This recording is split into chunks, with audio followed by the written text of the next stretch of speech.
Un premier constat qu'on peut faire, c'est le grand courage des responsables politiques de Montluçon Habitat qui ont préféré fermer l'office que de recevoir les locataires. On n'a pas l'air de révolutionnaires, simplement on veut des explications, des justifications sur la façon de récupérer les charges.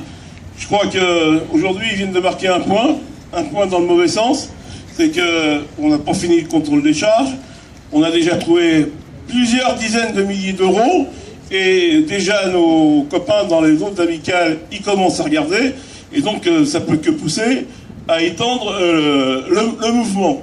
Non, il n'est pas question pour nous de dire aujourd'hui la porte est fermée et on arrête. Au contraire, on va continuer pour se faire entendre.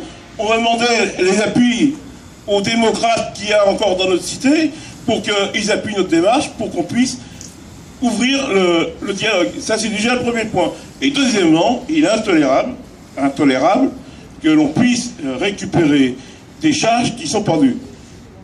Je le dis, ça porte un nom. Quand volontairement, on récupère du fric auprès des locataires qui ne doivent pas, ça porte un nom.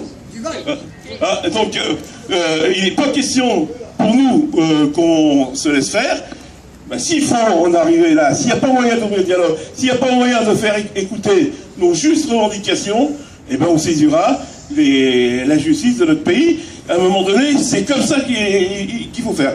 C'est malheureux d'en arriver là. Ceci dit, on va continuer notre travail de contrôler les charges à bien assis, contrôler les charges dans les autres cités, parce que visiblement, c'est partout pareil. Partout pareil, on a engagé une opération de grande ampleur pour ramasser du fric, en plus sur le dos des locataires.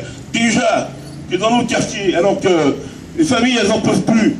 Elles n'en peuvent plus de pouvoir payer des loyers bien assis, à type 3, 600 euros. Faut le savoir, il faut que les médias ils puissent le dire. 600 euros, les loyers, à l'habitation, un loyer modéré, ça laisse quand même à réfléchir. Donc voilà, aujourd'hui, on refuse de nous recevoir, on en prend acte, et deuxièmement, on va continuer pour bien mesurer l'ampleur de la chose qu'ils ont récupérée injustement, à Bienassis et ailleurs, et on va faire intervenir tous ceux qui peuvent nous aider pour que le dialogue reprenne et faire valoir nos droits. Et s'il faut, on ira devant les tribunaux. Voilà. Katia, peut-être un petit mot pour remercier les amis qui sont venus. Oui, moi je vous remercie tous d'être venus, même si j'ai vu qu'il y avait des gens qui étaient déjà partis quand ils ont vu que la porte était close. Je vous remercie, enfin c'est notre bataille à tous de toute façon. Et Montluçon Habitat montre encore une fois que... je vais rester poli. Comment dire, ils n'ont pas le courage. On n'était pas là pour foutre le bordel, comme on dit, mais on était là pour voir, pour qu'ils nous démontrent pourquoi on payait toutes ces charges. Et Monsieur Gérigny, il me semble qu'il a dit sur RJFM qu'il allait revoir notre situation. Mais juste après, il a bien dit aussi que de toute façon, il était que vice-président et que c'était pas lui qui devait prendre les décisions. Donc en fait, il a touché en touche. Et puis bien sûr, Monsieur Pinatel n'est pas là. Donc voilà, on ferme. C'est tellement plus facile. Mais je vous remercie tous d'être là. Et puis de toute façon, on se tient au courant et on continue. Surtout, on continue.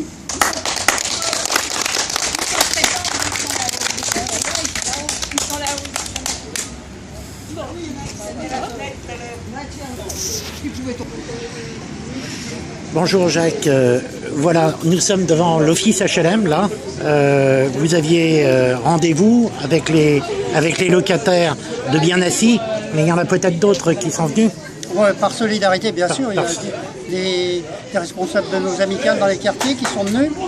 Et donc on est là aujourd'hui pour justement sur ces fameuses charges de services de proximité où là, visiblement, il y a un gros problème. C'est que les charges sur Bienassis, pour l'an dernier par exemple, un kit 4 de 547 €, ce qui est déjà énorme par rapport aux autres cités. Et là, ils ont ils ont demandé aux locataires 825 €. Donc la question qui était posée, comment c'est-il? Donc la question qu'ils nous ont répondu, visiblement, ils font payer la vacance. Les logements vides, ils font payer. Un exemple, sur la 20 rue des Mers, on a 10 logements d'occupés sur 37. Donc quand vous divisez la somme à récupérer sur 10 au lieu de 37, c'est pas la même somme. Donc c'est complètement illégal. Donc voilà pourquoi nous on a plus confiance, puisqu'ils nous avaient dit qu'ils n'allaient pas le faire et on a été contrôlés et ils veulent le faire. Donc la question c'est du rapport de force. Et donc si d'ici là il n'y a pas le rapport de force, on est prêt à engager une procédure compte tenu de l'illégalité de ces procédés. En même temps, il faudra bien qu'ils justifient, même s'ils démentent que ces charges, ils les ont pris sur les logements vacants et répartis sur les autres. Il faudra qu'ils démontrent d'où viennent ces charges, si ce n'est pas le cas. Mais ils le savent, ils le disent. Ils reconnaissent. Ils disent, il y a une jurisprudence qui leur donne raison, c'est complètement faux. Oui. Ils interprètent la jurisprudence, elle dit tout le contraire. C'est à la charge du propriétaire.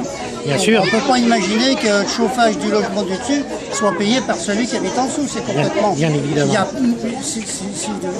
Donc là-dessus, on ne lâchera pas. Hein. Vous ne lâchez pas. Malheureusement, vous avez constaté en vous pointant devant l'OPHLM que c'était fermé. On avait cru qu'on aurait pu recevoir une délégation. Après, sauf que là, ils ont demandé au personnel de fermer la boutique. Et donc on se retrouve comme une certaine époque avec l'office fermé. Et l'absence de dialogue, ce qui n'est pas un bon signe que donne l'OPHLM aux locataires. Je ne suis pas sûr que ce n'est pas un bon signe. Je veux dire, après... Vous pensez que c'est quand même possible de les rencontrer par la suite? Oui, je pense. Oui. Le dialogue est quand même pas rompu. Non. Et puis de toute façon, vous restez mobilisés. Et d'après ce que j'ai entendu, la mobilisation, elle peut s'étendre à tous les autres OPHLM. Puisque tous les locataires sont concernés. Hein. Bien sûr. Il y a 600 logements de vide. Eh oui. 600 logements de vide, ça veut dire les fameux logements vacants. Hein. Oui. C'est ça que ça veut dire. Donc là, l'opération, elle est pour tout le monde pareil. Hein. D'accord. Moi, j'ai parlé des grandes tours de la rue des Merles. Il y a les petites tours de la rue des Merles, ils sont remboursés 45 € d'augmentation. Donc il n'y a pas que les petites tours, il n'y a pas que les grandes tours. Évidemment, sur la rue, sur Biennassi, il y a un petit peu plus de 200 logements de vide. D'accord. Ah oui, ça fait pas mal. Eh bien, bon courage à vous pour votre lutte, en tout cas, de tout cœur avec vous. Ouais.